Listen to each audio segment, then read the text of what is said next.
பிஸ்மில்லாஹிர் ரஹ்மானிர் ரஹீம். பைத்துல் மஅமூர் என்பது 7 வானங்களை தாண்டியுள்ள ஒரு மஸ்ஜித் ஆகும்.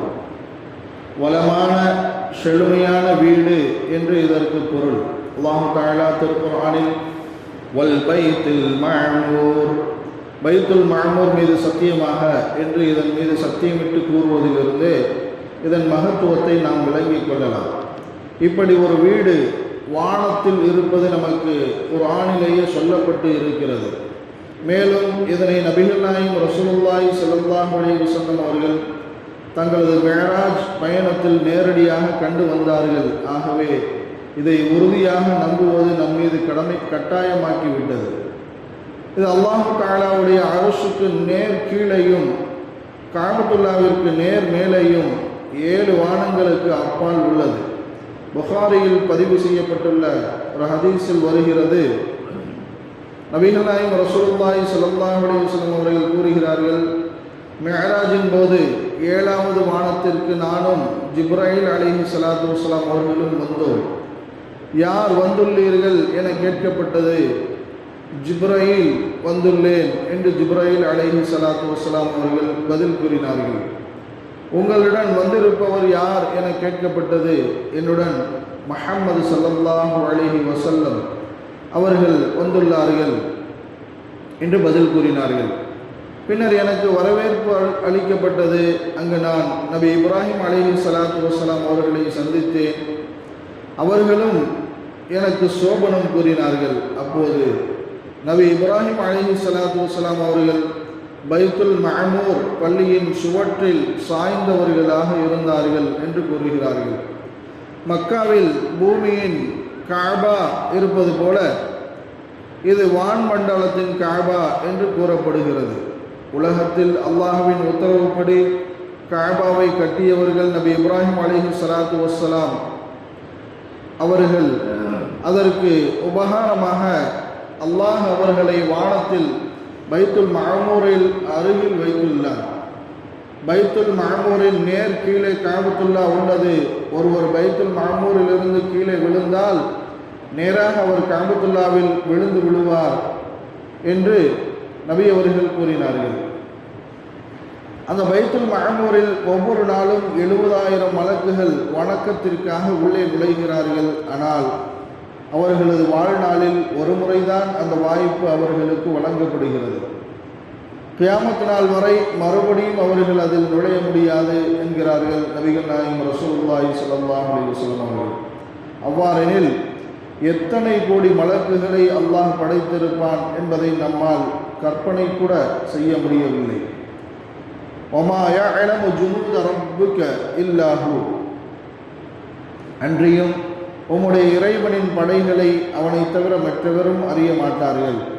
சூரத் தூர் என்னும் அத்தியாயத்தில் அல்லாஹ் தூர் மலை மீது சத்தியமாக, விரித்து வைக்கப்பட்ட ஏட்டில் எழுதப்பட்ட வேதத்தின் மீது சத்தியமாக, பைத்துல் மஅமூர் மீது சத்தியமாக, உயர்த்தப்பட்ட வான் முகட்டின் மீது சத்தியமாக, பொங்கும் கடலின் மீது சத்தியமாக என்று சில விஷயங்கள் மீது சத்தியம் செய்கிறான். அவற்றில் 3 முக்கியமான இடங்கள் மீது சத்தியம் செய்கிறான். அவ்விடங்கள் நபிமார்களோடு அல்லாஹ் முனாஜாத் செய்து உரையாடிய இடங்களாகும். தூர் மலையின் மீது நபி மூசா அலைஹிஸ்ஸலாத்து வஸ்ஸலாம் அவர்களோடு அல்லாஹ் உரையாடினான். வலம்மா ஜாஅ மூசா லிமீகாத்தினா வகல்லமஹு ரப்புஹு قال رب أرني أنظر إليك قال لن تراني ولكن انظر إلى الجبل فإن استقر مكانه فسوف تراني فلما تجلى ربه للجبل جعله دكا وخر موسى صعقا فلما أفاق قال سبحانك تبت إليك وأنا أول المؤمنين. நாம் குறித்த காலத்தில் குறிப்பிட்ட இடத்தில் மூசா வந்தபோது அவருடைய இறைவன் அவருடன் பேசினான். அப்போது மூசா, என் இறைவனே, நான் உன்னை பார்க்க வேண்டும், எனக்கு உன்னை காண்பிப்பாயாக என்று வேண்டினார். அதற்கு அவன், மூசாவே, நீர் என்னை ஒரு காலம் பார்க்க முடியாது. எனினும் நீர் இந்த மலையை பார்த்து கொண்டிரும், அது தன் இடத்தில் நிலைத்திருந்தால் அப்போது நீர் என்னை பார்ப்பீர் என்று கூறினார். ஆகவே அவருடைய இறைவன் அம்மலை மீது தன்னுடைய பேரொளியை தோற்றுவித்த போது அவன் அம்மலையை நொறுக்கி தூளாக்கி விட்டார். அப்போது மூசா மூர்ச்சியாகி கீழே விழுந்து விட்டார். அவர் தெளிவடைந்ததும், இறைவா, நீ மிகவும் பரிசுத்தமானவன், நான் உன்னிடம் மன்னிப்பு கோருகிறேன், ஈமான் கொண்டவர்களில் நான் முதன்மையானவனாக இருக்கிறேன் என்று கூறினார். அவ்வாறே நபி ஸல்லல்லாஹு அலைஹி வஸல்லம் அவர்கள் பைத்துல் மஅமூரில் அல்லாஹ்வுடன் பேசினார்கள். அந்நேரத்தில் அவர்கள், லா உஹ்ஸி ஸனாஅன் அலைக அன்த கமா அஸ்னைத அலா நஃப்ஸி, இறைவா, உனது புகழை என்னால் சொல்லி முடிக்க முடியாது, உன்னை பற்றி நீ என்ன கூறுகிறாயோ அவைதான் உனக்கான புகழ்ச்சி என்ற புகழ் வார்த்தைகளை கூறினார்கள். அடுத்து ஆழமான கடல் மீது அல்லாஹ் சத்தியம் செய்கிறான். ஆழமான கடலில் நபி யூனுஸ் அலைஹி ஸலாத்து வஸ்ஸலாம் அவர்கள் அல்லாஹ்வோடு உரையாடினார்கள். வதன்னூனி இத் தஹப முகாலிபன் ஃபலன்ன அல்லன் நக்திர் அலைஹி ஃபனாதா ஃபில் ظுலுமாத்தி அல்லா இலாஹ இல்லா அன்த சுப்ஹானக இன்னி குன்து மினல் ஸாலிமீன்.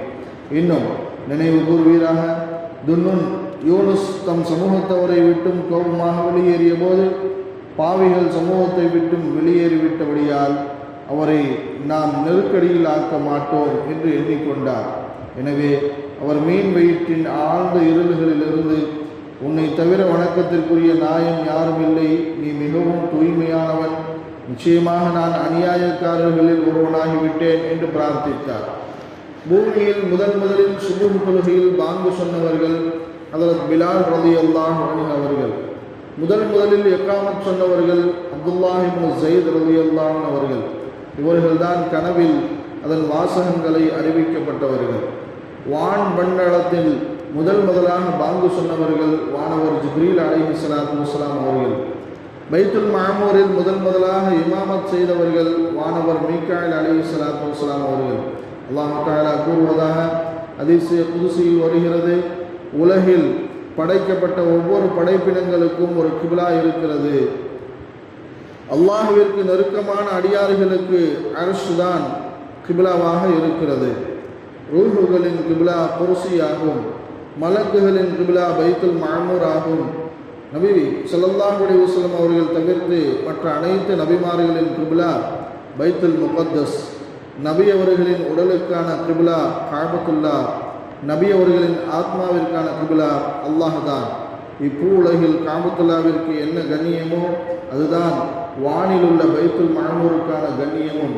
இங்கு ஹஜ்ஜுடைய காலங்களில் காபத்துல்லாவை தவாப் செய்து அதன் வணக்க வழிபாடுகளில் மனிதர்கள் ஈடுபடுவது போல, ஹஜ்ஜுடைய காலங்களில் பைத்துல் மஅமூரில் மலக்குகள் விசேஷமான வணக்க வழிபாடுகளில் ஈடுபடுகிறார்கள்.